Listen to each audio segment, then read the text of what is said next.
एक वाकया है, मौलाना रूम रहमतुल्लाह ताला ने मसनवी शरीफ में लिखा है, बाप के हवाले से लिखा। आप ये फरमाते हैं कि एक नौजवान से उसकी बीवी ने ये बात की। बीवी ये कहने लगी, कहती है कि भाई मामला ऐसा है, ये बाबा, ये जो तेरा बूढ़ा बाप है, सारी रात खांसता रहता है, तकलीफ देता है, दिन भर काम करती हूँ, रात को चैन से भी नींद नहीं आती, तेरा बाप बड़ा परेशान करता है, इस तरह कर, या तो अपने बाप को रख ले या मुझे रख ले। अगर बाप को रखना है तो मैं मायके चली जाती हूँ, दोनों में से तूने किसी एक को रखना है। तो अब वो नौजवान भी, आज तरह का कोई नौजवान होगा, पढ़ा लिखा जाहिल, वो आज तरह का कोई होगा जैसे हमारे माशरे में। अब तो ये रोने उरूज पे है।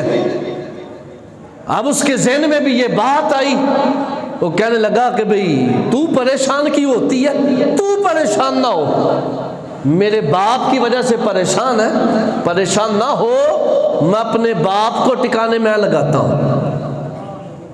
बाप को टिकाने में लगाता हूं, तू परेशान ना हो। और माज़अल्लाह सुम्मा माज़अल्लाह, बीवी की इज्जत, बीवी को प्रोटोकॉल इस तरह देंगे जैसे जन्नत इसके कदमों तले है। जिस माँ के कदमों तले जन्नत है उसे पूछेंगे नहीं, उसे अहमियत नहीं देंगे। हाँ, शरीयत ये कहती है जो माँ बाप के हुकूक है ये भी पूरे करो, जो बीवी के हुकूक है वो भी पूरे करो, जो बहन भाइयों के हुकूक है वो भी पूरे किए जाएं, जो औलाद के हुकूक है वो भी पूरे किए जाएं। ये नहीं कि माँ बाप की वजह से बीवी के हुकूक को पमाल किया जाए, या बीवी की वजह से माँ बाप के, या बहन भाइयों की वजह से बीवी के, या बीवी की वजह से बहन भाइयों के। हर एक को उसकी जगह पे रखना है और उसे इज्जत देनी है, उसका एहतराम करना है।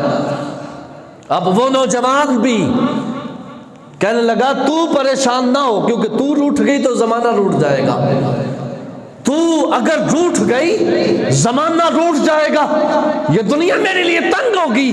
ना ना, तू परेशान ना हो, अपने बाप को टिकाने में लगाता हूं। अब ये बात उसने की, दिन गुजारता रहा। एक दिन आया अपने बाप से ये कहने लगा, कहा बाबा चलो ना, तुझे मैं कहीं सैर के लिए लेके चलूं, कहीं सैर के लिए मैं आपको लेके चलूं। अब बेटा, ये कलाम जब बेटे ने किया ना, बाप खुश हुआ। बाप के दिल में ये ख्याल आया, कहा कि मैं ये सोचता था कि मेरा बेटा मुझसे मोहब्बत नहीं करता, मेरा बेटा मेरी इज्जत नहीं करता। अब बाप ये कहने लगा कि मेरे दिल में, मेरे वहम में वैसे फतूर था, मेरा बेटा तो मुझसे कितना प्यार करता है। अब ये मुझे सैर के लिए, तफरीह के लिए लेके जा रहा साथ। अब बाप और बेटा जब ये घर से चले ना, तो वो नौजवान, उसका जो अपना बेटा था ना, उसने अपने दादे के हाथ को थाम लिया और साथ चल पड़ा। अब बाप खुश है कि बेटा कितनी मोहब्बत करता है, बेटा कितनी मोहब्बत करता है। चलते गए और जंगल बियाबान में अपने बूढ़े बाप को ना, उसने वहीं एक मकाम पे बिठाया, एक कंबल हाथ में थमाया, थमा के ये कहने लगा, नौजवान कहने लगा, बाबा आज के बाद तेरा ठिकाना यही है, यही तूने रहना, यही तेरा ठिकाना है, यही रहेगा।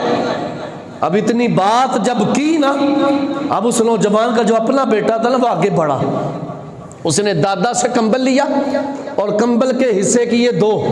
अब जब दो हिस्से किए ना, एक उसने दादा को दिया, दूसरा बगल के नीचे ले लिया।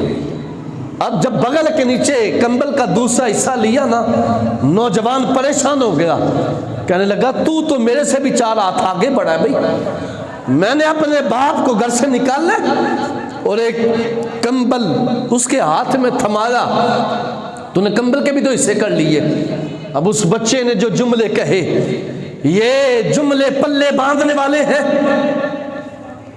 और ऐसे जुमले उस बच्चे ने बोले, अगर उन जुमलों को सोने के पानी से भी लिखा जाए फिर भी इसका हक अदा नहीं होता।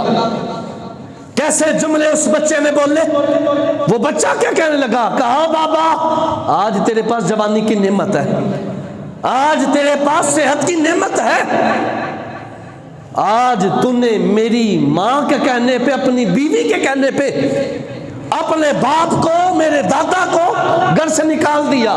कल को याद रखना, कल को जब मैं जवान होऊंगा ऐसे ही जलीलो रुसवा करके तुझे अपने घर से निकाल लूंगा और ये कंबल का दूसरा हिस्सा तेरे हाथ में थमाऊंगा।